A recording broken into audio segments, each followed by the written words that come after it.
Okay, awesome. Scott Hardy, you have built a very interesting business from what I can see. You deal with class action lawsuits specifically, and help me make sure I get this right.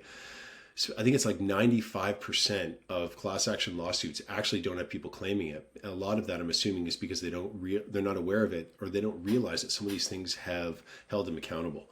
And one of the things I found is really interesting to me is that class action lawsuits can actually be more of a decentralized or collective way of keeping certain parties in check. And so there's a checks and balances aspect of this specific aspect of law and society that seems really important. And if the average person is not aware of some of these things, that can be a real problem. So, Scott, if you wouldn't mind sharing a little bit about what it is that you've been building and where it's at, that'd be awesome.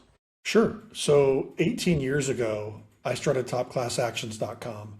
And that was because I ran across a class action settlement that was regarding Airborne, which were little fizzy tablets you dropped into water so you didn't get a cold.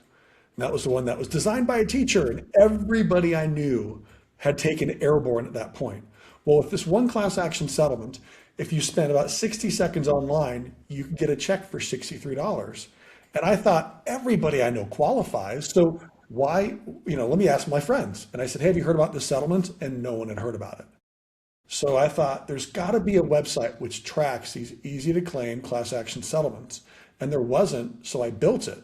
And back then, class action settlements like that would have less than a 1% take rate because just all they had to do was they would run an ad in USA Today. And most people, of course, don't read USA Today unless back then you were a business traveler. Then, it was such a slow, low claim rate. So I built Top Class Actions and I just focused on just connecting consumers to these lawsuits and settlements they could claim. And I thought that we would be an online repository for class action settlements, that settlement administrators would be bashing down our door to pay us to advertise. I had no idea the politics of class actions. I'm not a lawyer, I'm just a tech guy. And that first year, we sold one advertisement. And I'm like, man, what am I going to do? But it was my side project. I still had my day job in cloud computing sales, so I could keep iterating until I found a viable business model. And it took a couple years. It took me 4 years until I was forced to go full time, but it took me about a year and a half to figure out how to make money and make it profitable. But since I bootstrapped the whole thing, it wasn't like I had this pressure. It was just internal pressure to figure it out. What was the aha moment for customers or for like these firms? Like when did the lights kind of, turn on for them and they understand how important the piece of the puzzle was that you were bringing to the table? Well, it was immediate for consumers because I always focus on SEO, search engine optimization, organic customer reach, because I couldn't compete with the lawyers who are spending money on advertising. So I just had to write great content that connects with consumers. And people liked it right away because I'm giving them free money, right? This is, hey, you qualify. If you qualify for this settlement, submit your claim in 6 months to a year, you'll get a check. Who doesn't like that? And so consumers liked it right away, but I still wasn't making any money. I put Google AdSense on the website so I could start bringing in some dollars. It was, tens of dollars to hundreds of dollars to thousands of dollars, right?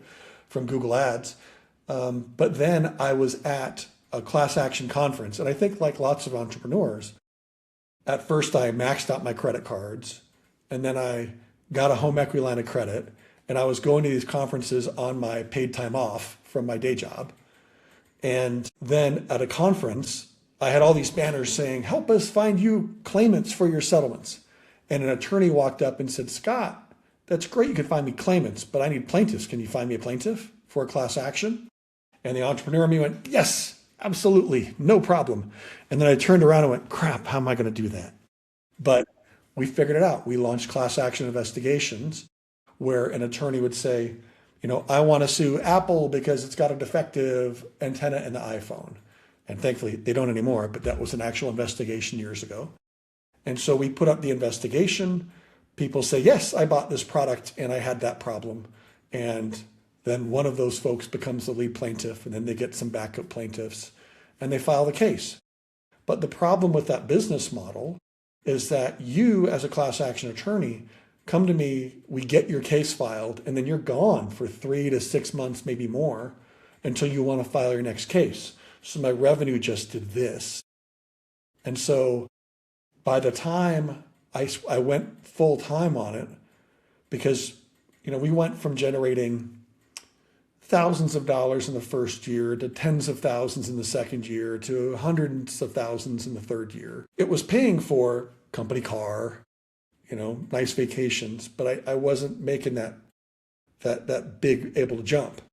And then I got fired from my day job for being a prima donna sales guy. And it took me like 5 years to understand I would have fired me too. But, I was all of a sudden forced to go either full-time on top class actions, because we were making hundreds of thousands a year at that point. But still, as a top tier sales guy in a technology company, that's less than I was making, So it was, am I going to take this plunge? And thankfully, if I hadn't been fired, I wouldn't have been forced into the corner and pivot the company again. And that's when I pivoted the company into mass torts. And those are what you see in Canada. I think the Diamond Law Firm runs those, or the Wagner's Law Firm runs a lot of those up in Canada, which are, were you exposed to Roundup and developed non-Hodgkin's lymphoma or Parkinson's disease? Or, were you exposed to asbestos and developed mesothelioma? A big one in the States where it was Camp Lejeune a few years ago. Now our biggest cases are video game addiction and social media harm. I've got tens of thousands of clients now signed for those. But pivoting into mass torts was massive for me, because then the average consumer would see these back then. They'd be watching TV and they would see an ad. This is 13 years ago on TV. And then they would search for Actos bladder cancer class action or asbestos class action. And they'd come to my website. And those cases are similar to class actions. A class action is one case filed by one person as a plaintiff. And then when it's settled, all of the potential claimants out there can submit a claim. But they're typically smaller dollar amounts, tens of dollars, hundreds of dollars, in the rare cases, thousands of dollars per person. While a mass tort is the same case filed individually by many thousands of people. Everyone was exposed to this product and was hospitalized. Depo-Provera is a big case. We just had that settlement with Pfizer announced. That's going to have the full terms announced by the end of this year. If you took Depo-Provera and you got a meningioma in your brain, then you're affected by that lawsuit. And those cases affect many thousands of people, and they run for years.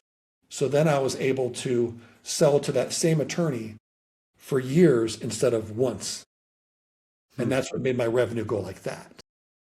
And so that was the big aha moment. So the first aha moment was finding plaintiffs for class action attorneys. And the second one was finding plaintiffs for mass tort attorneys, while continuing to build the audience on top class actions. Mm-hmm. Because when we made that pivot to mass torts, we were getting 40, 50,000 people a month on the website. Okay. So, I'm old enough to know the Yellow Pages, from back in the day.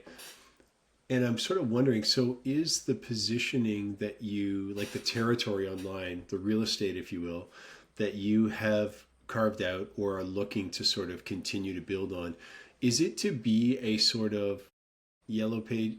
That's not the best term, but this current directory. Directory is a good word. For all of the potential, cases that would be, okay. Yeah, we want, and we just created this long vision document with my team.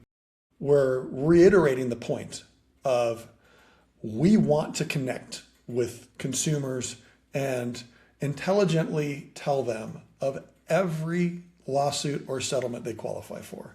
Because if you submit claims for every lawsuit or settlement you're going to qualify for, you're going to get thousands of dollars back a year. But you have to do it. And so a huge focus for my team at Top Class Actions is to be able to get the data, We now have more than 1 million people in our database. We now get 2 to 3 million people a month organically. We don't spend any money on outside advertising. And be able to tell them, hey, this is a new case. You might qualify for this. Click here and read through it. And if you do, eventually, you'll be able to click that button and submit your claim or sign up with the lawyer that's running the case. And then you'll be able to track it all through Top Class Actions, so you'll know exactly where you stand on all of these cases long term. And how does revenue then work? Is it strictly on the side of the firm that is representing? It used to be we would charge attorneys to advertise, we'd get paid up front, and then they would get their clients. But then Arizona changed the rules to allow non-attorney shareholders to own a law firm about 5 years ago. So naturally, I was one of the first in line, and we were like the 12th approved. And I moved 80% of the campaigns from charging attorneys to advertise to co-counseling with them. So that way, my law firm now co-counsels with the top litigators in the country. And we just send all of those signed clients. So we do all the marketing through Top Class Actions, sign the client, it goes to our litigating firm. We act as a voice for that client. We make sure we're still talking to them, we're informing them of how their case is progressing, because these cases can take years, 4 years on the low end to 12 years if you're one of the early talcum powder ovarian cancer cases. And that settlement was just announced. So that's what's going to really help our my overall business go from like 5-6 million a year to over 10 million this year to tens of millions next year, and eventually 9 figures. But it was just, when I was just Top Class Actions before I had the law firm element, we were plateauing at 5-6 million a year, and no matter what we were doing, we just weren't able to go past it, because we tried briefly to be like a PPC marketer. Mm-hmm. But I don't like that model, simply because then what am I charging? 5%, 10% of whatever you're giving me? That's not what I want. I want to build, and that's what we built with Top Class Actions, is a community of viewers, because we get 2 to 3 million people a month. Half of those are new, and the other half are from our social. We've got 700,000 followers on social, 1 million people on our newsletter. So we've built this moat around things, even with AI, of taking a lot of the traffic. It's that we still have this moat of our core viewers and audience that trust us, because we've built this trust over the last 18 years. So what have you seen change with the tools changing over the last couple of years? You mentioned AI, certainly search has changed. You're deep in the SEO game. You're strictly organic in what you're doing, which I think is amazing. You've built a high level of trust. You have a strong organic base of followers. You have really valuable content and information that people want the information of. Have you found that, I know last click attribution can be really deceiving, especially where things are, right now. But have you found a lot of people are finding you through just conversing with these AI tools, where they pick it up and they're asking, hey, I just got this diagnosis. Are there more people in my line of work or other things that are having it? Are you finding more of it coming that direction? Yeah, I mean, we've gone to optimizing for AI as well as regular search engine optimization. We did that, a couple of years ago. And the nice thing about our business is that you can go to AI for answers about what's affecting you and how you can get justice, but you have to click through to finish it. You're not just asking a question and going, you are there high intent on how do I fix it? How do I get somebody to represent me in my case? Or, what are the next steps? And that's what gets you through, like you said, on being able to click through onto Top Class Actions or my law firm, Legify Law, and have that high intent of taking that next step. That is until one of the AI engines, decides to start bringing it all on site. But with attorney advertising, there are still major things that you'd have to do to make sure that everything is ethically acceptable within if OpenAI or Anthropic says, well, Scott created a law firm, now we're going to make OpenAI law and allow people to sign up through us. That's can absolutely possible, but they'd have to acquire somebody like us, right, to be able to make that big move. So that way we could strategically do it. The interesting thing is if that did happen, we'd be able to do that globally. Because I speak out about class actions in Canada, the UK, the EU. They're massive now in India, Mexico, across Latin America. So there's the potential for disruption, massive disruption within the litigation space by AI models if they want to go that route. But if you're a large corporation, you hate mass litigation. That was one of the big roadblocks I came when I was trying to get funding, was I'd go and pitch to these venture capitalists. And they're like, class actions, I hate class actions. I'm like, well, just back up. And I still get that disparagement when I was just trying to change CEO peer groups with Vistage. And the CEOs of the peer group were like, that's a class action guy, I hate him. I'm like, I'm a really nice guy, and I can help make sure that your corporations don't get hit with class actions. But I think that's something that would stop us from being rolled up into an Anthropic or into an OpenAI or something like that. But we're rolling out our own AI models throughout Top Class Actions itself. So now the content's written by AI and edited by a human. Our search is all AI powered now. How we're working all of the data, all of the consumer data. About half of the investigations that we run are completely confidential now. We just go to our existing users and say, did this happen to you? And then, make sure the advertising is ethically acceptable. But there's all of these behind the scenes things that are happening because we've got this massive audience, because we have this massive amount of data that we can do it. So it's going to be very interesting to see how things continue to progress, but we're trying to really strengthen the moat on Top Class Actions so that way we still are strong, but then we still screw up. I found out that somehow out of one of the dashboards for my IT team, site speed had been removed from it. I'm like, what happened? And then we got crushed by Google for a month. Right? When all of a sudden our click-throughs dropped. And I'm like, is this AI? That's the CEO response, right? Like, no, our site speed just sucked.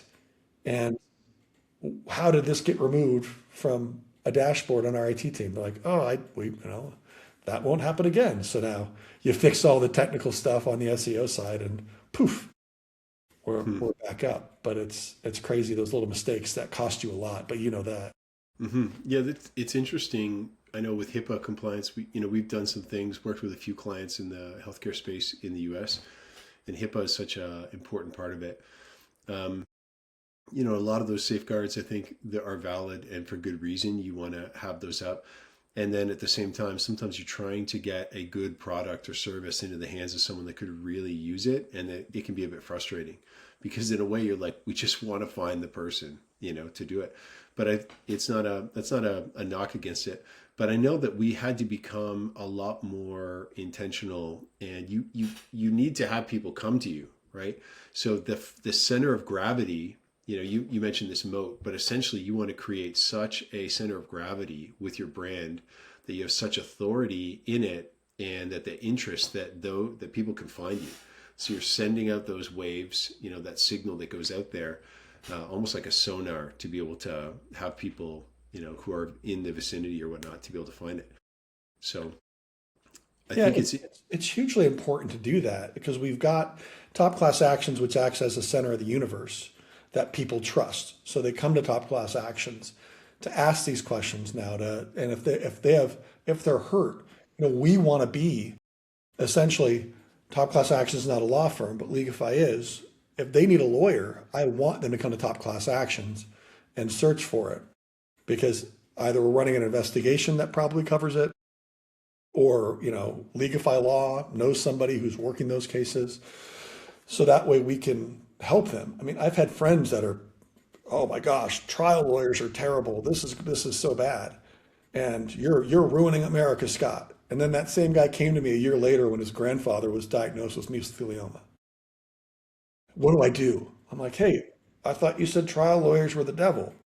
What are, what are we? Are we helpful or not? And he's like, Scott, come on. We know each other. I said, no, I know. We'll do everything we can to help you and your family and take care of it. We did. We got them one of the best law firms in the country for asbestos. And they, flew somebody out to see them the very next day to go ahead and talk to the family. Because that's the thing.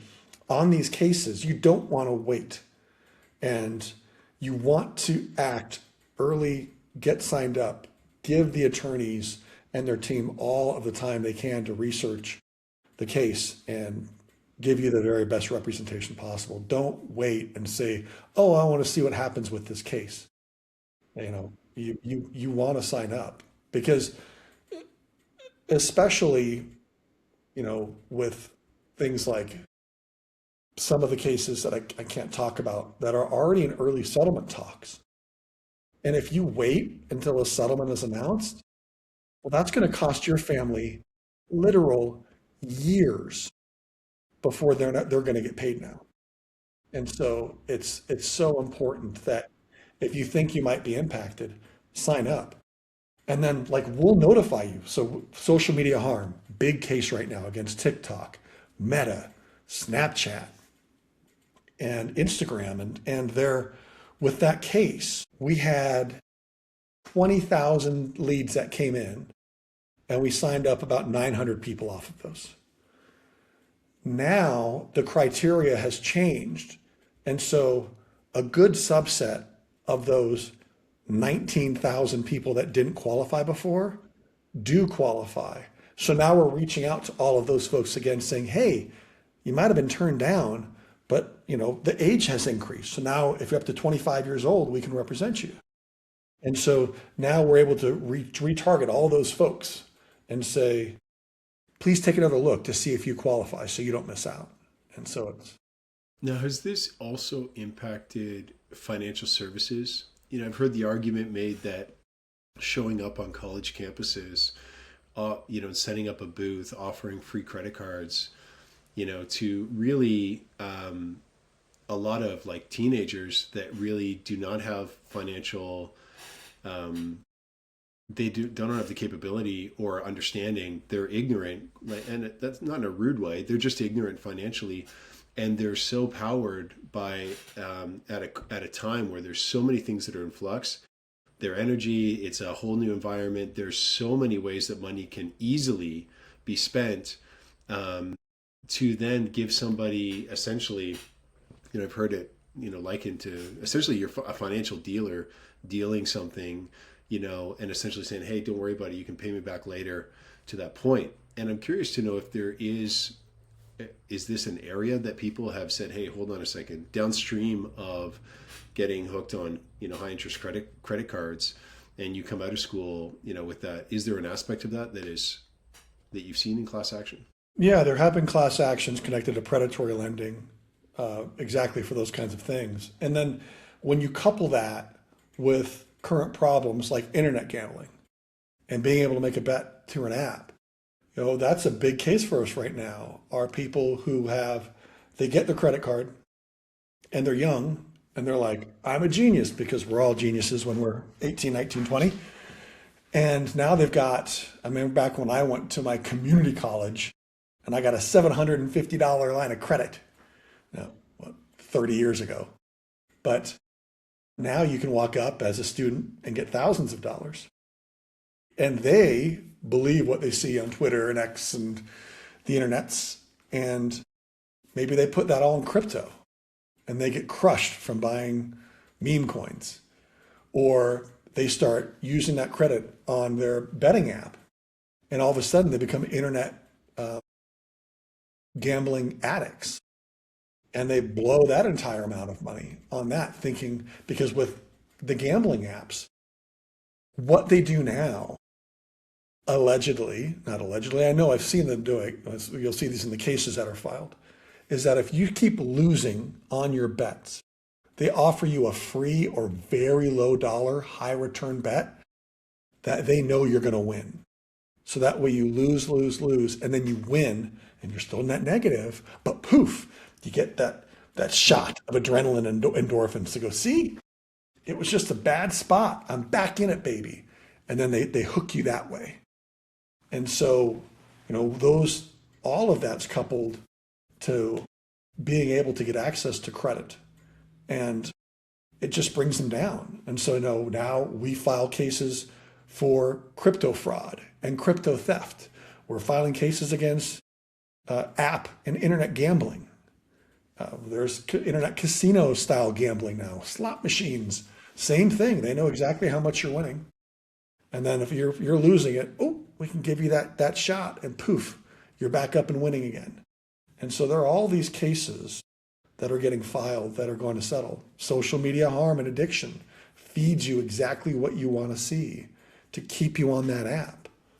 And the first case that was won, and that was in April or May, April, and that got a young woman $6 million. These settlements are happening now, where you've got TikTok that's already settled before their next trial. Snapchat had already settled before the next trial because they know what's coming. Meta is fighting it tooth and nail, but I think once we get a couple more wins in the courtroom against Meta, they'll go ahead and settle the whole thing. And so, because they got crushed almost $1 billion in damages in New Mexico alone by the state attorney general. And you can't keep losing those cases. And the problem Meta has is that nobody likes Mark Zuckerberg. And so Mark Zuckerberg goes before a jury and they already don't like him.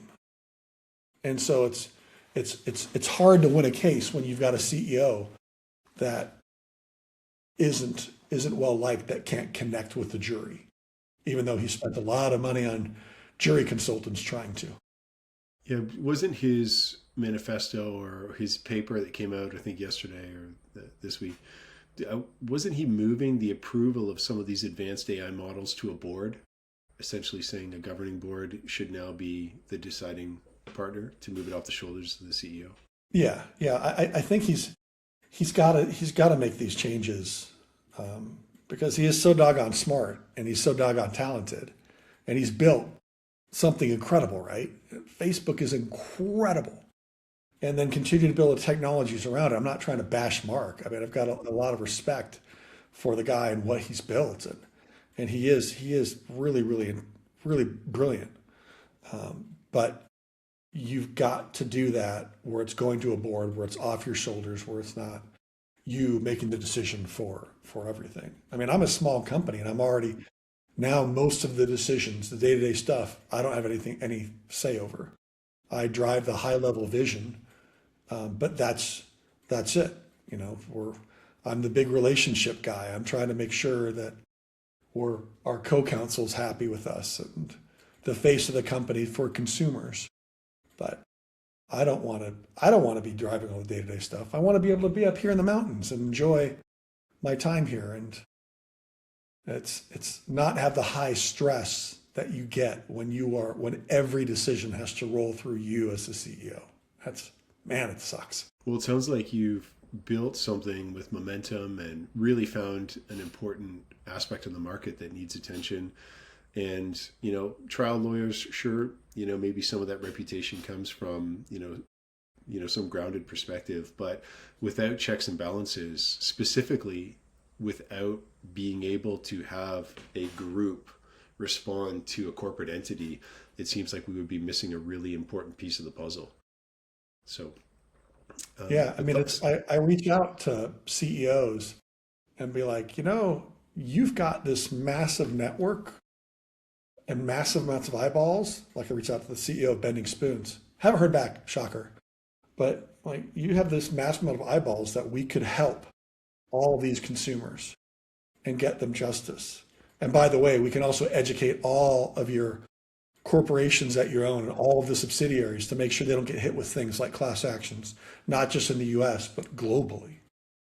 So why don't we work together on trying to build this smart way to help your viewers? I mean, that's what we want. And that's what Mark Zuckerberg, I hope, wants. He wants to help every viewer of Instagram and every viewer of Facebook. And if that's your core passion, or if you're Google, do no harm.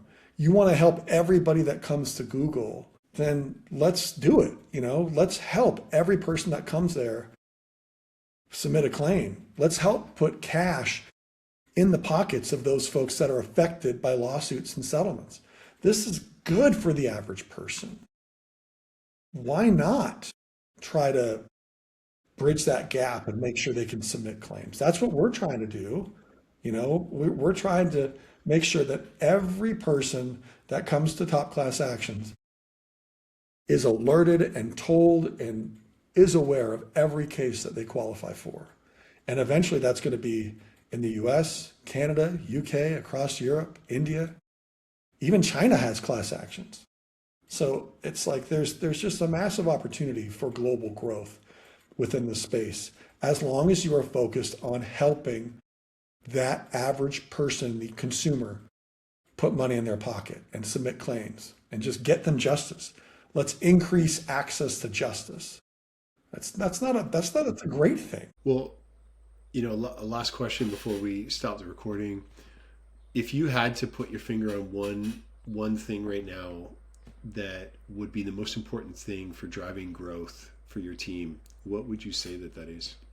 I'm very lucky in that my leadership team at Top Class Actions and all of our team around the world who support all of our viewers, we've been pushing AI and forward thinking about what's best for our consumers and our viewers for the last number of years.